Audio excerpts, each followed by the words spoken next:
going to learn how to become aware of something that hurts emotionally, because in your life, once every year, you have one of those explosive moments, and how to handle it, okay? So this is not therapy, this is not group therapy that you have to tell anyone your shit. You're not committing seppuku and opening your guts to people, okay? It's each on our own. This is meant to become autonomous, not meant to count on other people to talk. You can share about your stuff afterwards if you want, but not in the class. The thing is, we want to make sure you can handle the stuff, the negative stuff that is thrown to you, and also handle the hard moments in your job and sometimes in your life, okay? And we are good to go. We have a defense mechanism, a mental, psychological defense mechanism that is called denial. Okay? Maybe you've heard about this in the past, maybe you didn't. It doesn't matter. We have specifically 3 main denials. Okay? The 3 denials are the systems we use to cut ourselves off from something that hurts. Okay? So, fear. And the first thing you do is, I'm not afraid. Of course you're not. Shame. And then you say, I'm not ashamed, I'm good. And pride. And you're going to say, of course I'm proud. I can even be proud of that. So, fear is self-sustaining. Because we're afraid to be afraid. Shame is self-sustaining because we're ashamed to be ashamed. I mean, if something is shameful and it's brought up, we're ashamed of just having a shame. And pride, we're proud of being proud. Okay? Now, there's a good pride and there's a bad pride. The good pride is, I've done a great job today and I'm proud. Yeah, that is wise. Just shut the door. We don't want to bug people with our shit. There's a good pride, which is, I'm proud of myself, and I've done something good. And there's the bad pride, or the destructive pride, which is, look how good I am. You know, the pride of they're going to confirm, the pride of trying to get that positive attention from others by force. So you understand the difference because you've lived it, probably in your life. So fear is not just the fear of the next day of work, because usually you don't have much of that. But fear goes wide. Fear is heavy, okay? Fear is each time you know someone who dies, you're afraid of being abandoned. It's normal. We have a normal denial that rises. Each time that a fellow officer is hurt or killed, you have this trial. When you have to kill someone, when you have to go through this experience, it is a trial experience, okay? So fear is not the surface fear of, I'm okay, everyday life, I'm walking around, I can cross the street without fear of being hurt. You know, you're okay with that. But the fear, the fundamental fear that we have as human beings, it comes from inside, it just booms, it goes, and we're hurt. So please take a breath. And I'm going to ask you to do a little exercise now. I'm going to ask you to feel crappy intentionally, okay? And it's going to last about 30 seconds. So play along, okay? So eyes open and closed, doesn't matter, but don't look at me, just look down or inside you. Some do it eyes closed, but I prefer just looking down. So think about each time someone close to you had to go away. And you were afraid, you were abandoned, you were left on your own. So it's a heartbreak. You know, remember your last big heartbreak in life. You were a teenager, you got a heartbreak at one point. You were close to a family member, they died or they went away. Your dad left the family. Something happened, and just breathe. And try to go feel bad. It's not hard. You just have to think about the shit that happens and see the fear that it's going to happen again. And just breathe. That's it. It's the only thing. Don't forgive it. Don't understand it. Don't correct it. Don't try to heal it. Don't try to make it better. Just be conscious of that anger, that fear of being alone in life.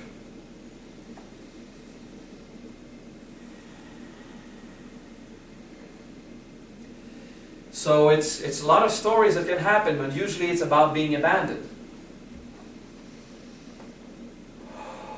Now there's emotional suffering related to that. Just breathe, and that's it. Just do that. And the more you look at it, and the more you feel it, the more it loses power. Okay? Any emotional state we have, you just look at it and breathe. And you feel it intentionally, and you start to make peace with it. It loses power over you. It's not fun. It's not fun. So let's do it again. Let's continue. It's more than 30 seconds. I screwed you. Okay, I lied. Sue me. Call the cops. The goal is, do you understand that just going in was not fun, but now that you're in there, it's more livable? And the more you go, the more it's livable. It's just, okay, it's just that. Do you understand that mechanics? Going to an emotional state is like jumping into a pool of very cold water, where on the side of the pool it's like, oh my God, my ball's gonna, oh my God, I can't, or these, I don't know, wherever your balls are, and you jump and boom, there's a shock, and then you play with whoever jumped before you after 10 seconds. So going to an emotion is like that, okay, it's what you just did. Just, okay, that's not gonna be fun, I don't really like to do this kind of shit therapy, but okay. I'm afraid. In life we are afraid. We have emotions. So the denials is what makes us decide, I don't want to go in there. I don't want to look at that pain. I don't want to feel sad. But if you don't, that emotion will start to run after you like a lion and try to eat you up. Okay? An emotion just tries to rise up and be felt, and then it's gone. It just wants to deliver the wisdom of the experience. And our reflex as a human being is that the denials, okay? And the first one, fear, is I don't want to feel that. It hurts. Of course you don't want to feel that shit. It's painful. So understanding this helps you just go, all right, I feel like shit right now. I'm going to just go sit down. And you look and you do nothing. If you don't want to do that, your system will want to start coping. Alcohol, drugs, sexual entertainment, more things, bigger TV you don't need, whatever, and then it has to come out. The emotion has to come out. So you're an asshole, she's an asshole, they're assholes, we're all assholes, and it pushes. So you understand, at one point you got a depression in your job, it happened. Did you ever have depression at one point? Yeah, okay, so you know what it means. Is the reflex that we have of packing down those emotions, they grow, and then pow! And there's nothing we can do to deny it. So if it's gonna jump at our face and destroy us, eventually, why not take care of it right now, while we're still functional, okay? It's just that this stuff, usually no one teaches us. We don't learn this at school. We don't learn this ever. We learn it when we have no more mental strength to push it down. It just, boom, explodes. Like, it hurts, and you spend a week dysfunctional. And you still have to go to work, and you can't bear it. Now, this explosion of emotion happens because, not because we're bad people and we can't handle our emotion. It's not that. We are built to survive. We are built to be afraid of suffering, to be ashamed of the mistakes we've done so we don't do it again, and to be proud of our accomplishments in order to rise in the social structure. Today we don't rise in structure, in hierarchy because of pride, but when we were just mammals hunting for the food and acting as a pack of wolves, we genetically were made in like any other mammal, and the more power we displayed on others, the bad pride, the more power we have on others for them to recognize our power, the more we gain prestige in the clan. Okay, so we still have that pride of displaying an excess of power, that in order to gain some kind of attention out of it. But we have another exercise. We don't do shame because this doesn't apply to you enough. let's go with pride, because cops have this coping system. So do you have the pride of, I'm good, I'm even better than you, and that animal pride that wants to impose your will on others? Not using the cop authority. I'm talking about just any human being do that. Do you do this sometimes? Just trying to show off. Did you ever do it and it caused suffering? Did you ever show off, take too much space, and people start to dislike you? It happened? Did you feel guilty about it? Okay. So can you think of a moment that you've been proud, over certain of yourself, too confident, and you acted in a way not really considering other people around you, and it hurt them? Okay. So I'd like you to take a breath and look at this coping mechanism, pride, where you were just thinking about yourself. It's normal. We're like that. Egocentric. Me, me, me. It's what about me? I suffer emotions. I've got suffering of my own. I want to feel better. I'm gonna go get that gratification by force. So we go all out, proud, and we're good, and we become sarcastic, which is a trademark among cops, I believe. Because if you're not, I mean, you're not like any of the other I've seen. So you become sarcastic, aggressive to others, you bitch, and at one point, between co-workers, it's cool because you're taking care of each other. But then you do this at home with people, with your bosses, and it starts to hurt you. It hinders, that pride hinders you. Do you understand that? So there's guilt in there. We feel guilty of doing things that we've not really gained anything except remorse, bitch by others. Okay, you got this one, eh?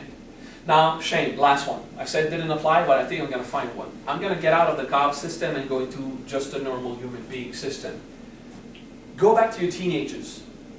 In your teenagers, did you do something that you were ashamed of? And as an example, you tried to kiss someone that did not agree. Huh? Maybe you've done that, because this is what I've done. I went to kiss a girl. My genes, my hormones, everything. I tried to kiss her. And it's like, what the fuck are you doing, man? Oh, I thought that you and me were, no, you and me, fuck you. And then, I mean, she started to tell everyone, and then I walk. Oh my fucking God. Now I'm going to tell you another one, even worse, okay, because I was young, and I was nymphomatic when I was an early teen. So, I mean, some people, they need their 4 shots a day when they're alone. But for me, it was whenever it happened, okay? Which, well, actually just happened once in a public area, and I'm going to tell you about that. You know the stuff I should be ashamed to share to you? I'm going to show you that you can defeat shame, because I'm going to tell you my own personal story. I'm not going to get naked and start doing it, no. I resolved that. It went away after the hormone settled out.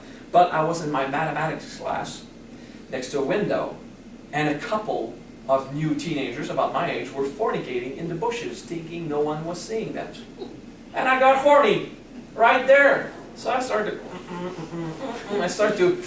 and I eventually got my thing, and I could make the face looking at the teacher that was looking at me like that.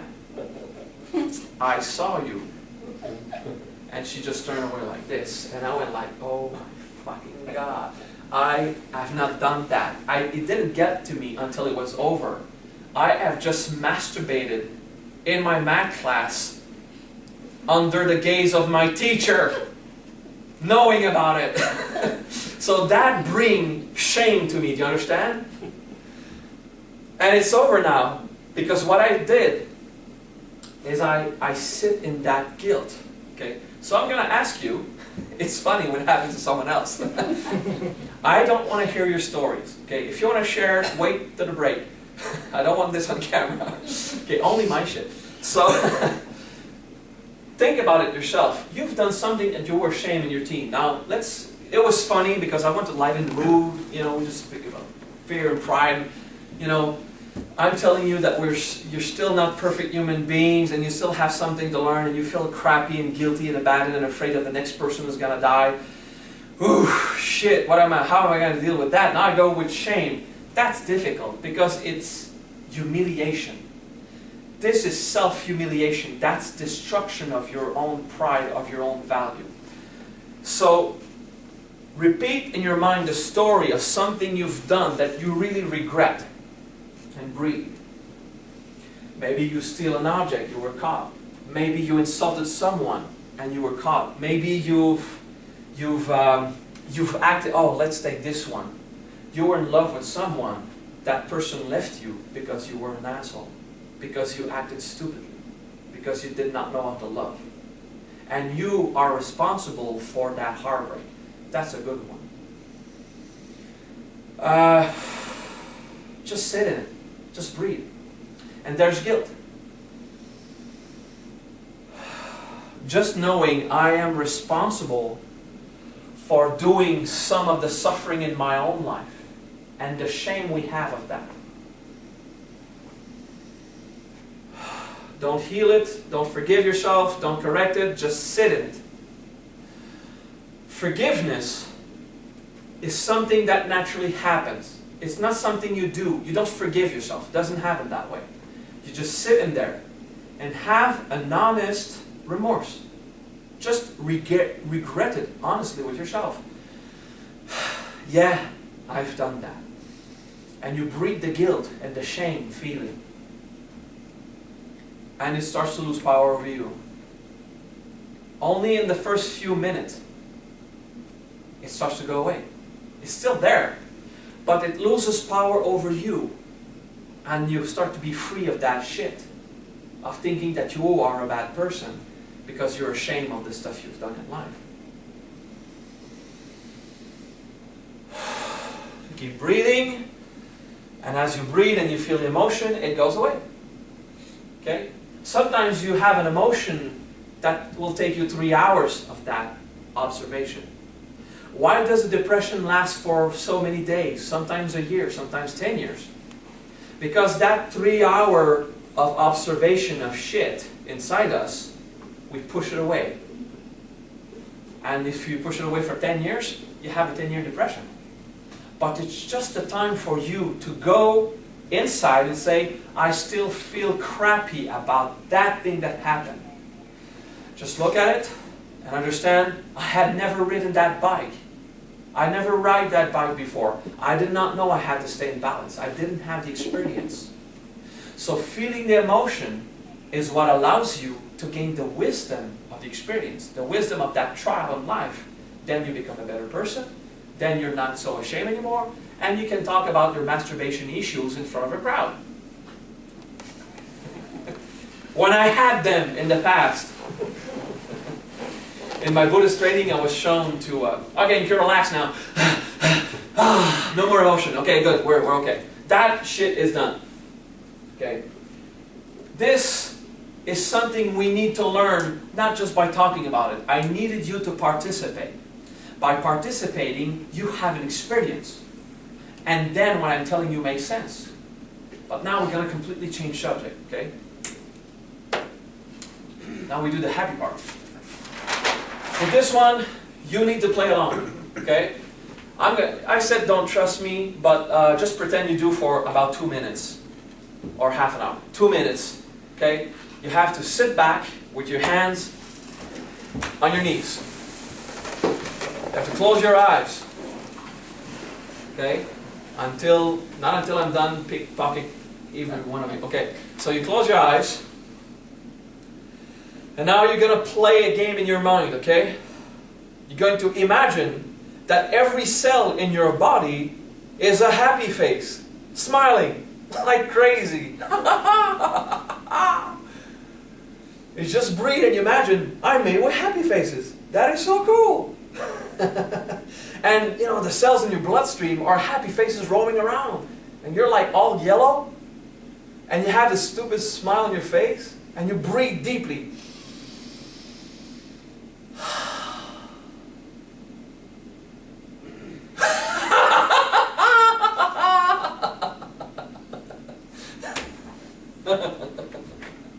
Alright.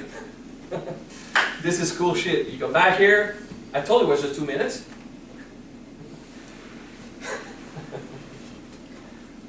All fuzzy. I love to do this shit.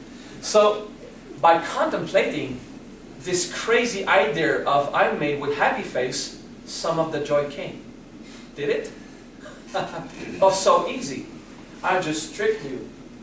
I showed you that you have the power to make yourself happy if you take the time to concentrate on it. Okay. The happy face thing works because you accepted to suffer before. If you have accepted, when we're talking about the denials, if you take in that much of suffering, if you contemplated the stuff that I was talking about and you breathe and you kind of feel it, you have freed that much space inside you in your emotional system. So right after, it's extremely easy to fill yourself by the equivalent happiness.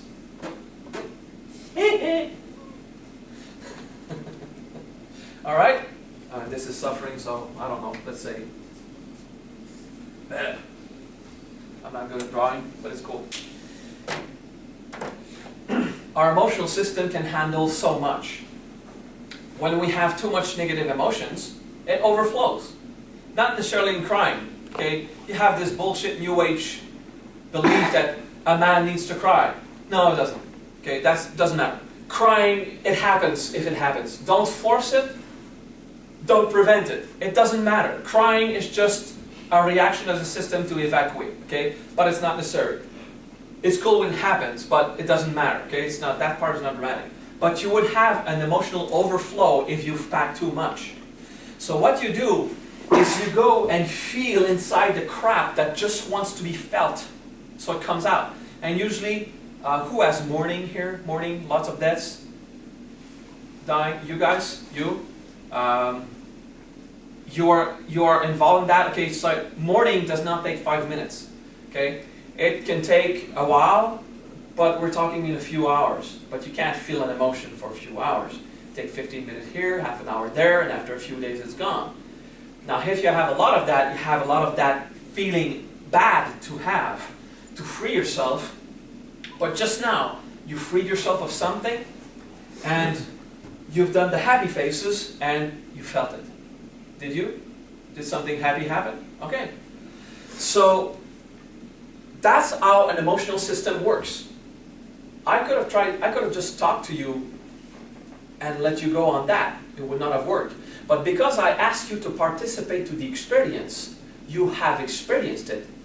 Because you experienced it, you felt it, you lived it, now it makes sense to you. Before you did it, it could not have made sense just talking about it. Okay? So do you understand the parallel? It's only through experience that we learn about life, which reinforces you don't have to trust me or to doubt me, it doesn't matter. Regardless of what I try to teach, the words are not enough. If you participate, like I see that you took a breath each time I asked you, that's good because it allows you to go into that experience and start to breathe and to breathe. And eventually we breathe emotions. And then we can be happy just by looking at it. That's cool, huh?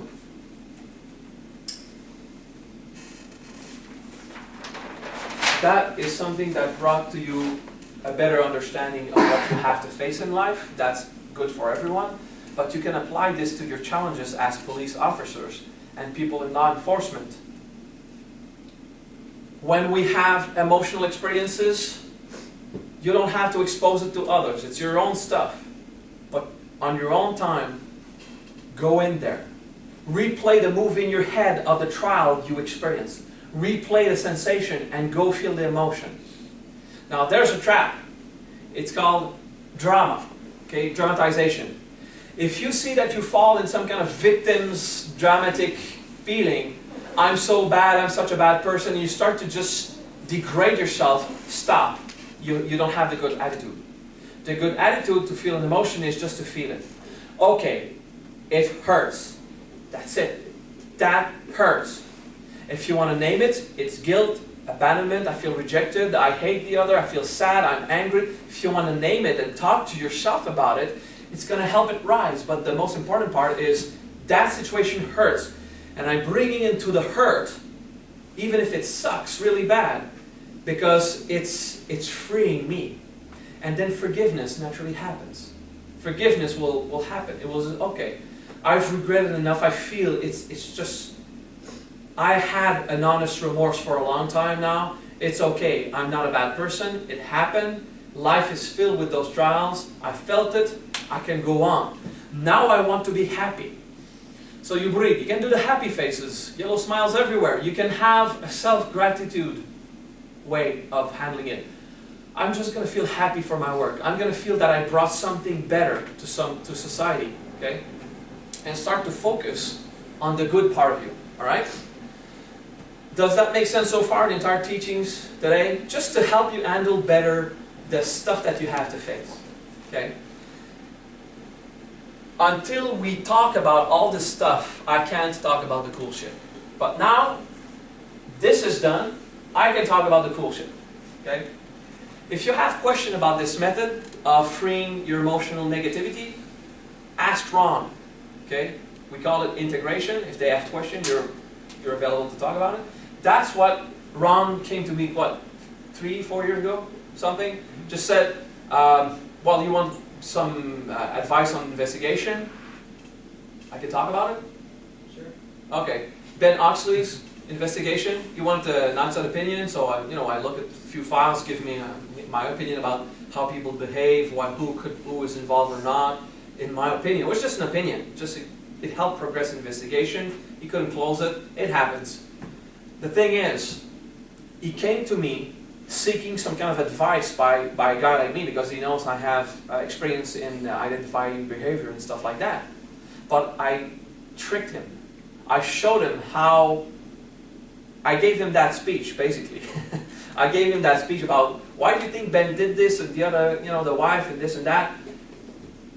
And I told him about denials, and I told him about emotions, how he felt, and he started to apply it in his own life, and then he discovered, oh, so basically I could do this on my own. So of course, you should do it on your own. And eventually he was interested also in the martial arts aspect, because that's cool. You do martial arts here, pretty much everyone? Who doesn't? You don't do martial arts? Everyone else does, eh? Okay. So, now that's the cool part, okay? We call it forced combat. It's like to fight like the Jedi now. Forced combat, it's not fairy tale magic. It's the understanding of what makes your fighting skills more efficient. Okay, that's the real neat part. If there is still fear of hurting someone, I'm sorry. If there's still fear of hurting someone inside you, or fear of being hurt, every punch you throw is slowed down. You understand? There's something inside you not fully invested in the act. If you want to throw a punch that is using absolutely every energy resource you have, and boom, you go in there, and it gives the most powerful impact. You need to look inside to become a better warrior, and this is what warriors like the samurai, my Buddhist tradition, I'll do a little intro before. The Tibetan Buddhists are all about don't kill. You can't hurt life. They see a snail on the ground, they take it and move it out of the way not to kill it. Okay, that's the Tibetan Buddhism. The Tendai Buddhism, you have the samurais who would coldly kill someone, but not out of aggression or arrogance. They would impose someone's causality or death on them out of compassion, in a sense of service to the society. Okay, so they're not cold-hearted killers, samurais. There's compassionate military personnel, compassionate police enforcers. Okay, so this is my Buddhist background, and that's why I work with military and police. The samurai and the ninjas, and also the Shaolin. I train with Shaolin monks, and the great martial art masters like Monk Wudan. They all have some kind of philosophy where they look inside what is not in a state of peace with the act of fighting. Okay, so if there's a fear inside to be hurt, there's something inside you that doesn't want to impose this on the other. If you're afraid to hurt, let's say we go with shame. If you have hurt people and you're still ashamed of what you had to do in your duty, there's something inside you holding you back forever. That's why you have to do integration. Integration is go inside you and go into that emotion that hurts. You pull it in instead of trying to project it out. You pull it in. You integrate the emotion and it becomes a part of you, and it loses its power and it becomes wisdom. It becomes a force. So that's a way to turn your suffering into power. It's a way to turn your past experiences in new wisdom that makes you stronger, more efficient. But until that integration is done, that power inside you, the regret, the remorse, the guilt, the shame, the pride, the fear, all of this is holding you back. So for a martial arts teacher, like I trained some guys yesterday in forced combat, did you like it? It was cool, huh? They were able to just put a finger in a muscle, and the muscle would lose its ability to fight. This is scientific. It's not this kind of five-finger dead touch that your heart will blow like in Kill Bill. Okay? It's the real thing where we know how to use absolutely everything inside us to just go bam, disable someone's system, and then give a punch and hit directly into the organs of the person instead of just on the surface hoping to get through the outer shell. Okay? So it's a technology of combat that is extremely profound, and that's what the kick-ass martial artists do. So they look inside, and the war, they have it inside. They defeat their own pride, their shame, and their fear. Not by pumping up their chest, but by humiliating themselves, by becoming humble. So the greatest martial artists and the greatest martial art masters, they're humble. They just walk around, they just do their stuff. They don't have to brag. They don't pretend to be better than others. They're so focused and centered, nothing hurts inside because they took the time required to go deal with each suffering they have and to see what prevents them from being fully invested. Now, if they have pride, I'm proud of the fighting, you're trying to brag. You're not focused on the act. It is just a punch. It means nothing else. It's just one hit. Okay, do you understand the mechanics behind it? So that integration I showed you by suggesting you to go through the experience, take all these little things that you have in life, and for each time you transfer a negative emotion into a positive, happy feeling by suffering it, not by pushing it, oh, become happy now. You have to go and suffer it for the wisdom to be given to the soul, or the self, or the being, or the mind, or the whatever you think you are. Okay, it doesn't matter. The philosophical aspect doesn't matter. What you are inside, the being, the human being evolving in life, if you take the time to suffer consciously your past trials, they will reveal to you the wisdom to handle it in the future. And it happens like that. And then we apply this, I took it from the martial art, but it applies to every area of life. You can become a kick-ass martial artist simply by not trying to become one. Not trying to show off that you're good. Not trying to get so hard. Just to be focused on the next thing. So when we're proud about our martial arts, or when, okay, pride works in both ways. If you are proud, your ability to affect others is slowed down. But if you're not proud, if you're ashamed, or if you're intimidated by the pride of the other, it also pushes you down if the other seems to have prestige. So as long as you believe in pride yourself, your pride hinders you in all aspects of life, and the pride of someone else will affect you. Oh, look at him, just pumping his chest, just pissing off people, trying to get better. You know, when someone's arrogant around you, it affects you. Do you agree with that? People are annoying. When people pump up because of this, you're affected. In other words, if you are affected by someone else's behavior, you have something to heal. Because you could just not give a shit. You understand? If you are affected by the outside, it means you are affected. You are. It's not the other affecting you. The other is proud. That's his thing. I'm affected by my boss's pride, by his abuse of authority, or the, how we call it in the military? Toxic leadership. Okay. Of now that I'm your leader, I can piss you off and ruin your life. It doesn't matter because I can. You know? Why does he do that? Because he's got suffering of his own. Why would the boss do this? Why would the people in charge do this? They have suffering of their own. If you understand that they're just trying to cope with their own trials, so they have to push it on others. Okay, so I understand. I'm pissed off because I have a challenge with that kind of authority. And I can also understand if he abuses that authority, it's because he's trying to deal with his own stuff. So it disengages that conflict, and you start to understand, why do people piss off other people? Well, you have to just look at yourself when you behave in a way that pissed off other people.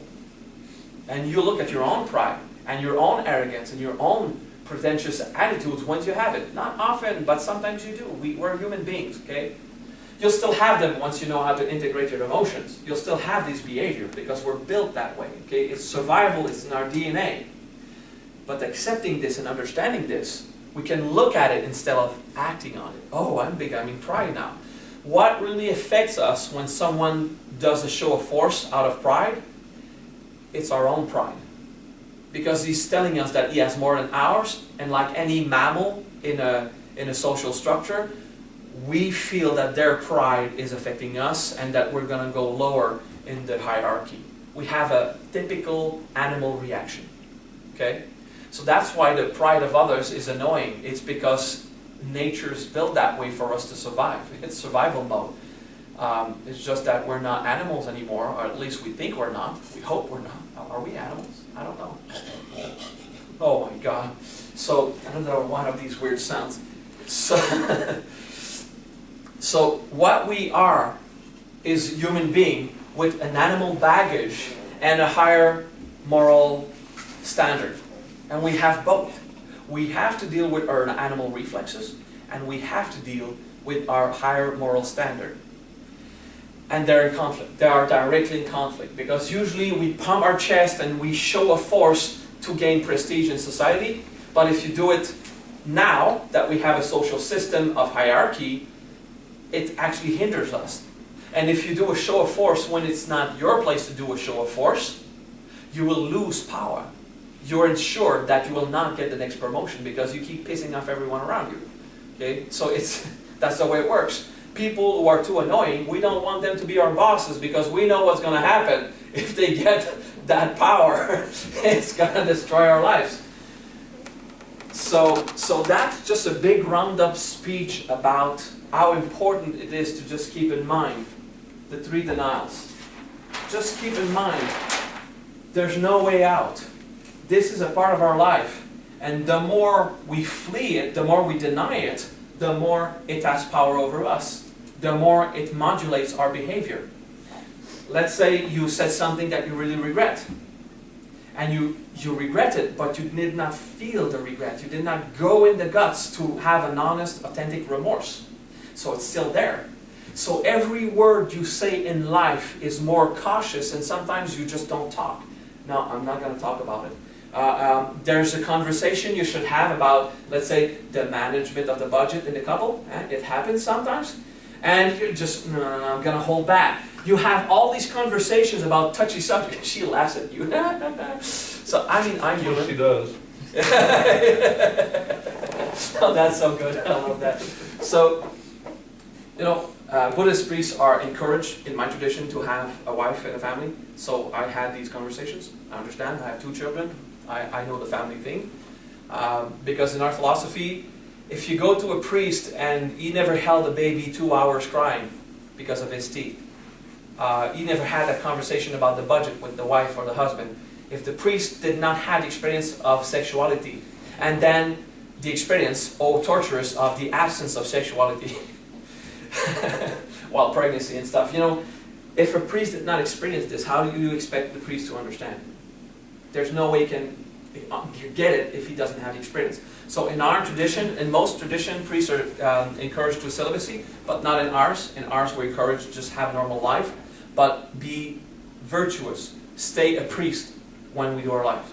So, and this is what I do because I love it. So, if you have these challenges about conversation, and you still have a remorse inside, every conversation you go like this, and you talk, and you're unsure, and you're afraid of what's going to happen, because you could mess up again. Do you understand? And usually, you're so careful, it comes out, and you mess up again. Shucks. Okay? And you feel even more guilty, because this stuff is stuck inside you. So by doing the integration, you take this some time to suffer consciously the challenge that you had about communication. And then you feel better about it. Say, okay, I'm not hurt anymore. I know it could. So I'm just going to be careful, but not because I'm afraid it's going to hurt. I'm going to be careful because I'm conscious and wise and prudent. I don't want the hurt. Okay? So I'll be careful, but you still have your resources. Everything is free. In life, the way we handle suffering is just the result of how much we handled our suffering in the past. And the better you handle the suffering of the past, the better you're going to handle the new suffering that comes in life. And then you can go back to a state of happiness again, very fast. So to mourn someone or to go through a challenges that really hurts emotionally takes more than 5 minutes integration, because we did a few minutes this morning just to show you, feel bad a bit, boom, feel good a bit. I breathe better, so please breathe. All right, a bit of fresh air. That was my speech on integration. Thank you.